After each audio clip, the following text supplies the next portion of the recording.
En los 90s, en un programa de heavy metal, en una importante radio, una artística decía que el heavy metal era la música clásica del futuro. No sé si este es el futuro, pero sí sé que de lo clásico del heavy metal, tanto músico como las canciones, aún nos siguen provocando y seguimos con toda esa emoción de escuchar. En una mesa donde pueda haber clásicos del heavy metal, debe estar presidida para mí por César Fuentes Rodríguez, que ahora está con nosotros, con Majo y con Marcelo, aquí en Malos Conocidos. ¿Cómo estás, César? ¿Qué tal? Buenas noches, ¿cómo anda todo por ahí? Bien, muchas gracias. Gracias por este ratito hacia nosotros, que para nosotros es una eminencia, ¿eh? Nosotros humildemente hacemos este programa de rock, pero vos la tenés bien clara. Bueno, no me pongan en bronce, por favor, que me siento incómodo. César, lo decía José Larralde a Iorio, siempre en el lugar donde voy, en algún lugar más recóndito, en algún pueblo, hay uno de los suyos, son como una religión. En el heavy metal pasa algo que está ligado a lo estético, pero también el conocimiento que tiene un metalero, no solo en la Argentina, en otros lugares que vos tenés mucha de la experiencia y nos podés contar acerca de eso. Es un tipo que no solo colecciona discos, sino que está muy interiorizado en la música. ¿Es así? Sí, por supuesto, siempre fue un género con mucho orgullo por lo que escuchaba y el conocimiento es parte de ese orgullo. Entonces, en todas partes hay. Lo que sí no me gusta mucho es la idea o la comparación de una religión. El metal en todo caso se ve, se oye, se toca, no hay, digamos, ninguna entidad sobrenatural que maneje el asunto. Una de las cosas que más me gustó del metal cuando lo descubrí fue justamente que no era una religión y no era un ejército. Entonces no estaba ordenado en ese sentido, no estaba uniformado. Pero bueno, efectivamente se trata de un sentimiento muy particular que compartimos entre todos. Lo bueno es que lo compartimos entre todos sin ser todos iguales. Yo creo que casi todas las veces que te he visto, tanto en televisión, en fotografía, en revistas, tenés una remera de metal. Bueno, eso de la identidad, de la identificación, tiene que ver no solo con el hecho musical que uno incorpora y lo hace propio, sino además por todo el conocimiento que tenés con respecto a eso. Incluso metiéndote en un programa de heavy metal en los 90, donde no tenían tanto material más allá de la información. ¿Cómo fue eso? Te referís a la heavy, ¿no? Exactamente. Bueno, el tema es que yo cuando aparecí en la heavy, que fui para llevar unas revistas y demás, yo en aquel momento tenía una disquería y yo recibía un material que no recibía nadie, la verdad. No solo por tener la disquería, sino porque estaba en contacto con mucha gente de afuera y nada, tenía con qué. Así que empecé a llevar ese material. Un poco, digamos, esa abundancia que empezó a tener la heavy en algún momento de material nuevo fue en parte responsabilidad mía. Bueno, y además de presentarnos a Pantera, nosotros teníamos de aquí desde el interior esperar que venga un amigo que nos traiga el cassette de lo que sonaba tanto con Nagui como el Ruso y todo ese equipo, y tu incorporación a la heavy que fue fundamental, de escuchar nuevo material, nuevas corrientes, ese metal que llegaba a esos 90 que explotaban tanto con el Master of Rock y muchísimas bandas que se llegaron a la Argentina, nos hizo ilusionar de que esto llegaba para quedarse. Sí, era un momento muy particular y con toda la magia de los comienzos, además. Y además, bueno, era un momento en que cada nueva banda que aparecía era un descubrimiento. Digamos, una época muy creativa, con muchas opciones, y donde no solamente estaba progresando la música, sino también la industria. De hecho, fue el impacto más tardío el de la industria aquí, porque al principio no había mucha idea, aquí en todas partes, no había mucha idea de cómo llevar adelante el tema de la música, de cómo acercárselo a la gente. O sea, fue particularmente complicado porque no había medios. Entonces, crear los medios fue también parte de esa mística. Y volviendo un poquito más atrás, César, ¿Cómo fue que arrancaste vos con esto del heavy metal, de esta música que nunca, ahora lo tomamos como propio muchos, pero en aquel entonces, cuando vos eras niño, adolescente, no estaba bien visto? Bueno, ¿cómo fue eso? También debe haber sido bastante difícil, ¿no? Que te aceptaran desde tu lugar como metalero, como heavy metal, en una sociedad bastante cerrada. Fue un poco complicado en realidad, en el sentido de que yo descubrí el metal en secundario, y en aquel momento, digamos, la inmensa mayoría o no escuchaba música o estaba escuchando sui generis u otras cosas que se escuchaban por la época. Pero en algún momento me junté con la gente del fondo de la clase y me preguntaron si, no sé, yo les decía, a mí me gustaría escuchar, hablaban de rock, para mí era como si hablaran de algo exótico, y me dijeron, o sea, yo les dije, me gustaría escuchar algo fuerte, y no era una expresión muy clara, y uno me contestó, dice, vos lo que querés es algo pesado, y me gustó la palabra, y dije, sí, eso.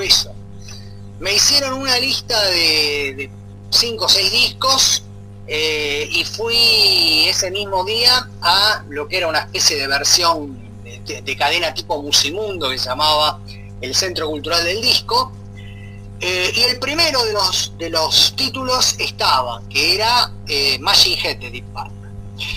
Me lo llevé a casa, y tenía un tocadiscos que mi viejo había comprado. En mi casa no se escuchaba absolutamente nada de música.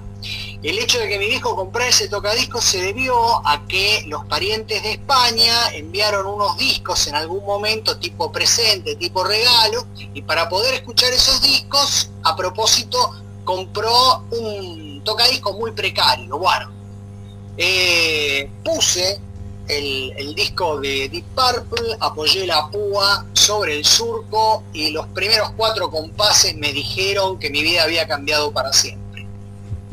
O sea que Deep Purple es tu banda preferida, o puede haber otras, así muy específicamente. No, hay otras, porque inmediatamente descubrí un montón de otras cosas, pero por supuesto Deep Purple la recuerdo y la tengo como una de mis bandas favoritas, ¿no? Pero también Led Zeppelin, Iron Maiden, Judas, Metallica, Megadeth. En realidad el universo de las bandas de las bandas pesadas, llamémosle así, es infinito. Entonces no sé si tengo una preferida. Sí te puedo, qué sé yo, relatar cuáles eran los pósters que tenía en mi adolescencia, pero como todo evoluciona y se va enriqueciendo. O sea, definitivamente no entiendo a la gente que me dice, sí, yo en una época escuchaba, pero ahora estoy en otra cosa. O sea, jamás voy a entender ese tipo de discurso. O sea, para mí las bandas que me marcaron, justamente me marcaron porque dejaron huella e impronta, y eso no se va. El que se queda en el camino del rock, bueno, definitivamente nunca tomó un buen rumbo, creo. Ahora, César, más allá del hecho nostálgico que nosotros creemos que hubo otra formación, verdaderamente, no sé si coincidís, hubo una formación que tuvo que ver con lo literario incluso, con rockeros aquí en la Argentina que se pasaban libros, que leían, que llegábamos a Artaud por Spinetta, o llegábamos a, no sé, por otros autores, de acuerdo a quienes escuchábamos. En el heavy metal hay mucho para conocer de eso, y vos formaste muchísimo, más allá de inculcarnos música de diferentes países, pero nos formaste mucho tanto con el noticiero, con Ave César, de una formación que está vinculado mucho a cómo nos habíamos iniciado en esto del metal. Sí, mi primera vocación fue literaria, de hecho, y por eso, bueno, en algún momento me metí en la facultad en Filosofía y Letras, pero una de las cosas que a mí me sorprende más de todo esto, en una época, ahora no, era el preconcepto absurdo y salvaje de que los heavies eran cabeza de termo. En realidad los heavies son un mundo inabarcable y la música, el metal en particular, atraviesa transversalmente a toda la gente que la escucha. Es decir, vos podés escuchar cosas que tienen un alto nivel literario o que te llevan por esos caminos o que te despiertan la curiosidad con respecto a cuestiones más intelectuales o no. Entonces, todo forma parte de lo mismo. Te tiene una anécdota que siempre la menciono porque me parece que es bastante evidente de cómo era la situación en los 90 por lo menos, ¿no? Veníamos de unos 80 muy complicados donde la gente interpretó que el heavy metal era brutalidad y cadenas, debido en parte a una malinterpretación de lo que había hecho Riff. O sea, por más que Riff quiso alejarse de las cadenas, la gente leyó cadenas y se quedó con eso, con la palabra cadenas y otra cosa.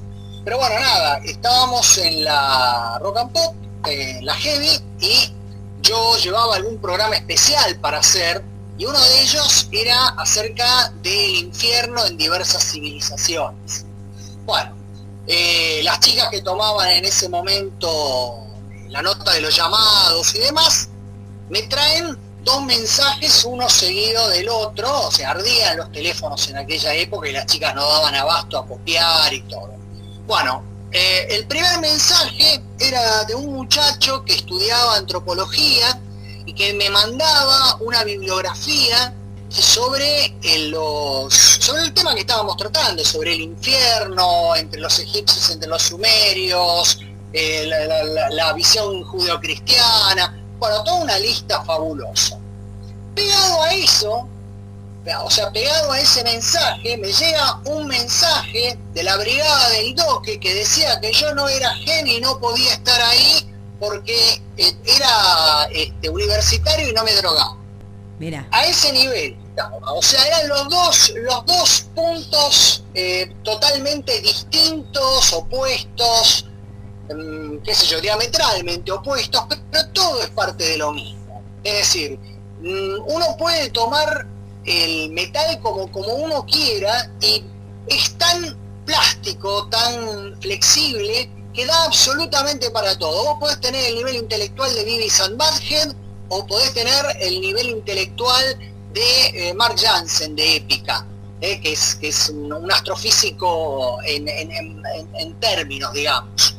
Y todo eso es parte de la misma cosa. ¿Cómo? Bueno, es magia, es que el género lo tiene, lo trae, lo involucra.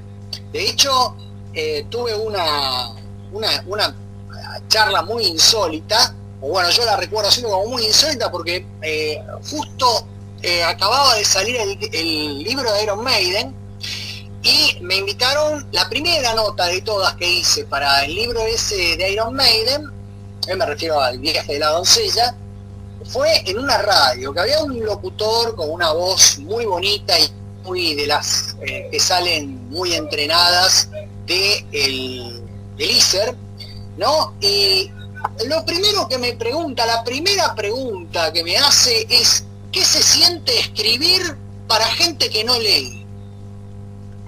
Yo procedí a volverme loco y lamentablemente lo tuve que exponer porque no me quedaba otra solución. Yo generalmente no chapeo para nada, pero bueno, tengo 2 carreras y con no solo le menciono eso, sino le menciono el hecho de que no debe haber otro subgénero del rock que tenga tantas revistas dedicadas, que tenga tantos libros dedicados y que tenga tantos programas de radio dedicados. O sea, hablame de un subgénero del rock que se le acerque siquiera al heavy metal. No hay tal cosa, no existe. O sea, es lo más letrado que hay, si vamos al caso. Incluso reconocido luego por mucha gente que lo vio más tarde, pero en el momento, cuando todavía atravesamos una serie de telarañas de preconceptos, bueno, no parecía tan evidente. Hoy en día cualquiera que te diga una burrada como esa, bueno, nada, queda en ridículo con solo decirlo, pero en aquel momento había que expresarlo en voz alta.